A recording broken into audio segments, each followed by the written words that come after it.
नमस्ते मित्रों, मेरा नाम कुणाल चंद्राकर। आज मैं आपको बताने जा रहा हूँ आपके जीवन की हर समस्या का हल भगवत गीता में छुपी हुई है। तो मैं करीबन 10 बातें मैं आपको बताऊंगा जो आपके जीवन के लिए बहुत ही मार्मिक है, जिसको आप अपने जीवन में उतार कर हर समस्या से समाधान पा सकते हैं। और ये बहुत ही सरल मैं पॉइंट बताऊंगा, जिसको आपको ये 10 पॉइंट आपको जीवन में अगर आप ले आए तो आपकी हर समस्या का हल होगा। पहला है युक्तहार विहारस्य। गीता में बताया गया है, मतलब ना हमको ज़्यादा खाना है और ना कम खाना है, मतलब हमको मध्यम खाना है।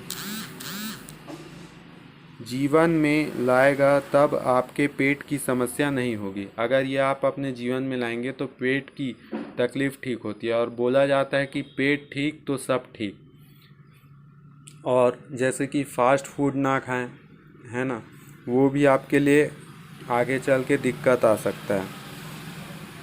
तो हमको मध्यम खाना है, और करीबन 15 दिन में एक बार उपवास रखना है, मतलब एक महीने में 2 बार तो उपवास रखना है, जिससे कि शरीर स्वस्थ रहे, जो बचा हुआ चीज़ है वो भी पच जाए। सेकंड पॉइंट है मन पर लगाम लगाएं, जिससे मन एकाग्र होगा तब आपके जीवन में लाभ ही लाभ होगा। तो भगवान ने गीता में बताया, मन एव मनुष्य नाम कारणम बंधम मोक्षदा। मन ही बंधन और मोक्ष का कारण है, इसलिए आप मन के अनुसार नहीं चलिए, आप मन के स्वामी बनिए। आप मन जैसा बोलता है वैसा मत करिए, आप अपने विवेक से काम लीजिए। तो ऐसा भी महापुरुषों ने कहा है, मन के जीते जीत है, मन के हारे हार। तो अगर आप मन को जीत लिए तो आप सब कुछ जीत लिए। तीसरा पॉइंट है निर्माण मोह जित संग दोष अध्यात्म नित्या विनिर्वित्त कामा। जब आप ज्ञान से मोह को जीत लेंगे तब मोह नष्ट होगा। तो देखो, अज्ञान है वो ज्ञान से ही नष्ट होगा। तो ज्ञानियों से जाकर हमको ज्ञान लेना चाहिए, महापुरुषों से जाकर ज्ञान दीक्षा शिक्षा लेनी चाहिए। ये तीसरा पॉइंट अगर आप अपने जीवन में ला लिए तो गुरु आपको भगवान तक पहुंचा सकता है। इसलिए जीवन में गुरु का होना बहुत ही आवश्यक है। जिस प्रकार हम भौतिक ज्ञान के लिए भौतिक गुरु की ज़रूरत होती है, ठीक उसी प्रकार आध्यात्मिक ज्ञान के लिए आध्यात्मिक गुरु की ज़रूरत होती है।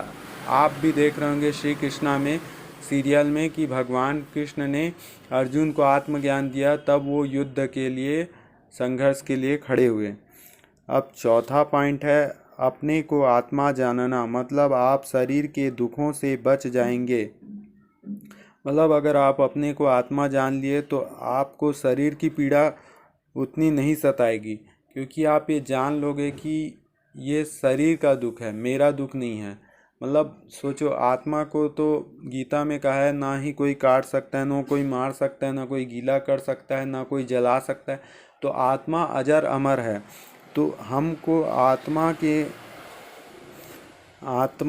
की शक्ति से ही हमारा इंद्रियां चल रहा है, हमारे पैर हाथ चल रहे हैं। तो इसलिए उस आत्मदेव की पूजा हमको करनी चाहिए, और मन को थोड़ा समय ध्यान के लिए निकालना चाहिए। ये चौथा पॉइंट है, ये आपको सुख शांति और आनंद देगा, ये चौथा पॉइंट। अब पांचवा है रोज 5 श्लोक भगवत गीता का हमको पढ़ना है, क्योंकि भगवत गीता में भगवान ने कर्म योग, ज्ञान योग, भक्ति योग, विज्ञान योग, मतलब सभी प्रकार का ज्ञान भगवान ने दिया है, जो इस धरा पर हम रह के कर सकते हैं। नित्य कर्म तो करना ही है, लेकिन हमारे जीवन में क्या क्या होना चाहिए? कर्म योग, मतलब कर्म ऐसा करें कि वो योग बन जाए। हम सत्कर्म करें तो ये आपका योग कर्म योग बन जाएगा। ज्ञान योग, तो हम ज्ञानियों से जाकर ज्ञान लेंगे, उसको जीवन में उतारेंगे तो ज्ञान योग बन जाएगा।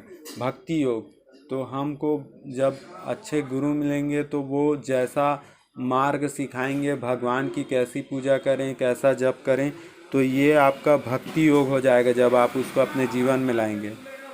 विज्ञान योग में अध्यात्म ज्ञान आता है, ब्रह्म ज्ञान आता है, आत्मा का ज्ञान आता है।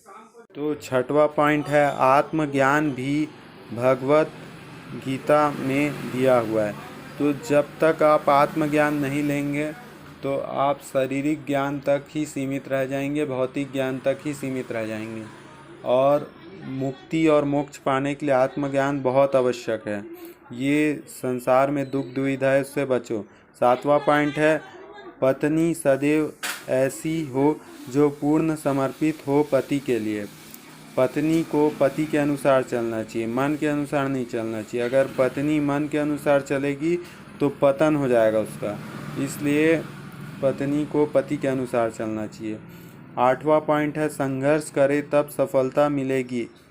मतलब आपको संघर्ष करना पड़ेगा, क्योंकि यहाँ अभी संघर्ष का समय चल रहा है, उस अनुसार हमको संघर्ष करना चाहिए। और भगवान श्री कृष्ण ने भी अर्जुन को संघर्ष के लिए तैयार किया ज्ञान देकर। 9वां पॉइंट है माम एकम शरणम व्रज। भगवान अर्जुन को बोले कि मेरी शरण में आ जा। मतलब जो भगवान की पूजा भक्ति करे, उनके बताए हरि गुरु के बताए अनुसार चले, तो ये शरणागति होती है। तो जब आप भगवान के शरणागत हो जाएंगे तो भगवान ने गीता में कहा है कि मैं उसका कार्यक्षेम वहन करूँगा। मतलब उसमें जो भी तकलीफ़ आएगी भक्तों को, उसका क्षेम मैं स्वयं करूँगा। तो आपको भगवान के शरणागति होना है। कृष्णम वंदे जगत गुरु हम बोलते हैं ना, तो ये 9वां पॉइंट है। तो भगवान ने सोचो भगवत गीता में कितने अच्छे अच्छे ज्ञान दिए हैं, और ये कोर्स में हमारे पढ़ाए नहीं जा रहे भारत में, जबकि विदेशों में इसको स्कूल कॉलेजों में पढ़ाया जा रहा है। मतलब एक सब्जेक्ट अनिवार्य कर दिया। यहाँ तक तो उन लोग अमेरिका को हिंदू राष्ट्र घोषित करना चाहते हैं, सोचो। और वो लोग भगवत गीता को श्लोक पढ़ के कुछ अच्छे अच्छे कार्य स्टार्ट करते हैं। तो और 10वां पॉइंट है, इसमें सबसे आखिरी श्लोक है 18वां अध्याय का लास्ट श्लोक, यत्र योगेश्वर कृष्णो यत्र पार्थो धनुर्धर तत्र श्री विजयो भूतिर्ध्वा नीतिर्मतिर्मम। तो ये सबसे आखिरी श्लोक है। इसको आप 21 बार करेंगे तो आपको विजय की प्राप्ति होगी। ये आपको करके जाना है, चाहे इंटरव्यू में जाओ, चाहे कोई भी बड़े काम में जाओ, तो आपको विजय प्राप्ति होगी। 21 बार करके जाना है। तो ये है 10 पॉइंट। ये 10 पॉइंट अगर आपके जीवन में आ गया तो आप समझो आपको विजय प्राप्ति होगी, आपको सुख शांति आनंद की प्राप्ति होगी, ज्ञान की प्राप्ति होगी। और क्या चाहिए।